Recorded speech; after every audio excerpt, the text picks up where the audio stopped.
Hey guys, I'm here with my 1994 Integra GSR, and in this video I just kind of want to update you guys and show you a few projects I've been working on and the progress that I've made so far in this Integra. My progress is pretty slow, but I know the end product will totally be worth it. So first off, I got the suspension installation pretty much done. They're my coilovers and everything with the bushing is replaced.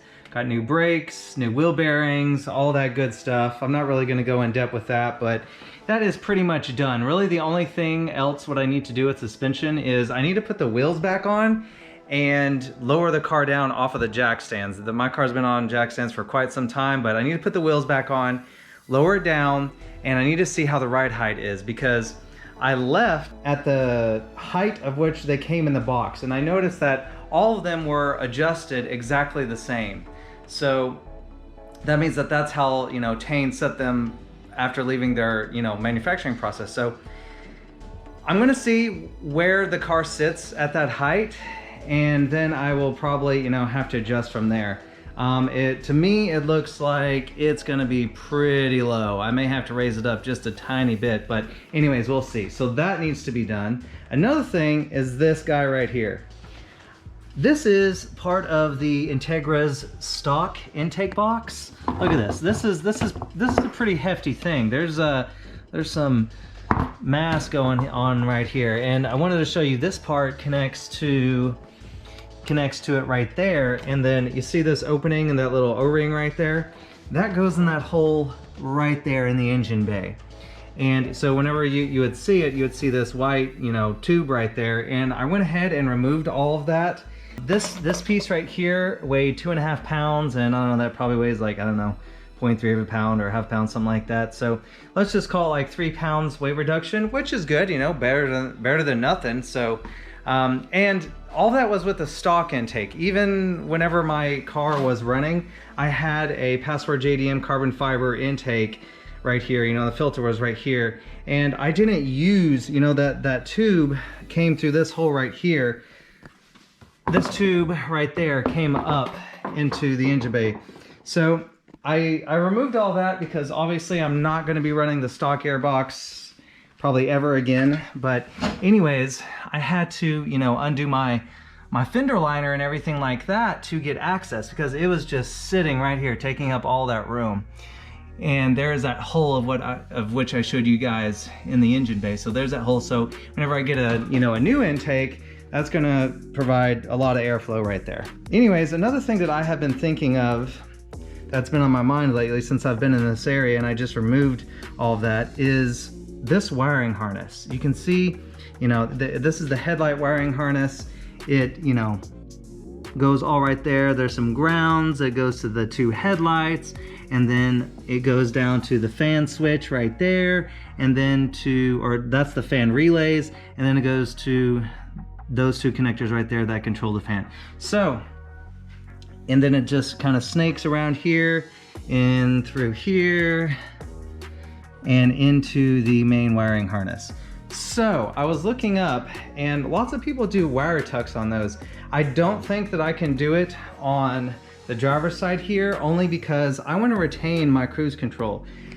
A lot of you guys are probably like, well, who uses cruise control? Well, I do. I drive 100 miles to work, and I use cruise control. So to me, it is totally worth keeping the cruise control. So because of that one connector right there, it splits off of the harness. You can see it right there.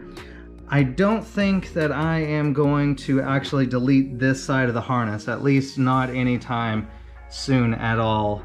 So, but this side is kind of cluttered anyway. You have the windshield washer, fluid reservoir, and the power steering, and then my cruise control. I'm not one to delete any of that. I don't want to delete any of that. That's my preference. But anyways, on this side, the intake is deleted. So this side would be a good candidate for a wire tuck. So I don't know if I'm going to remove the fender. I think I may have enough room to get in here, like put it through, like put the wires through that hole right there, and then get some like self-tapping screws and then some clamps and just clamp it around in there. And also move that wiring, the fan relay back here, and then the grounds back here. I think that that'd be pretty cool. I know that's going to delay my progress on my Integra probably quite a bit, because I'd have to unravel all that, and you know, that's a whole nother story. Unravel all that and depin and all that stuff. That's a lot of work, but I think it'd be worth it, and it's something I actually kind of want to do. Even though while I'm doing it, I'm sure it will be a pain. Anyways, other projects I've been working on. This is exciting. I finally removed the stock exhaust manifold. I'm sure you guys have seen it in plenty other videos. There it is, a stock Integra GSR exhaust manifold. Hey, does anybody want this? Let me know. Actually, it'd probably be too much to ship. This thing is heavy as heck, very heavy. Anyways, I got that off, and then my block, the engine block, was just covered in, you know, old oils, dried up oils, and all that stuff. This thing probably had a valve cover gasket at one leak, and it was just oil just caked on all the way down here, just crud, grime, all that. I still, in this corner, there's some crud and grime that is being very, very stubborn. But I ordered some new brushes and stuff like that to try to get that taken care of, because I want this clean as possible, because of course Skunk 2 Alpha, that will go in one of these days. But yeah, so I'm just trying to get all this cleaned up, you know, get it nice and fresh for the new header that will one day be installed. So that's another thing I've been working on. That's a really messy job, but you know, I think it's something that's got to be done, you know. So I'm basically just trying to clean up the bay. Other projects that are going on, well, as I said, the suspension, after I complete the suspension 100%, I want to move on to the engine. For the engine, I have, you know, not only the wire tuck and the exhaust and all that, but I am going to do a new Honda OEM timing belt, water pump, tensioner spring. I have a new oil pump for this.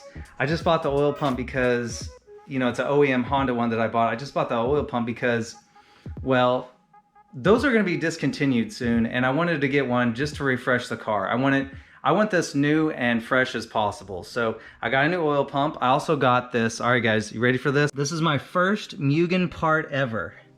Yes, sir. I got a Mugen baffled oil pump for my Integra GSR. Yeah, I know it's just a box right now, but whenever I do the oil pump, I mean, that's a perfect time to replace the oil pan, because you have to take off the oil pan to take off the oil pump.